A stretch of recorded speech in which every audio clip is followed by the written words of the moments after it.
అసలు తుఫాన్ ఎలా వస్తుందో తెలుసా? సముద్రం మొదట ప్రశాంతంగా ఉంటుంది, అలలు మెల్లగా తాకుతూ ఉంటాయి.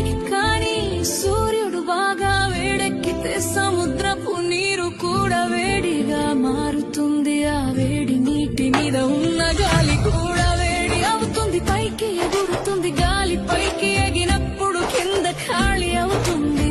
అప్పుడు చుట్టుపక్కల చల్లని గాలి ఖాళీ నింపడానికి వస్తుంది. ఇలా గాలి ఎగరడం దిగడం మొదలవుతుంది. అలా తిరుగుతూ తిరుగుతూ ఒక పెద్ద చక్రంలా మారుతుంది. మొదట్లో అది సాధారణ మేఘంలా ఉంటుంది, కానీ కాసేపటికే ఆ మేఘం చీకటిగా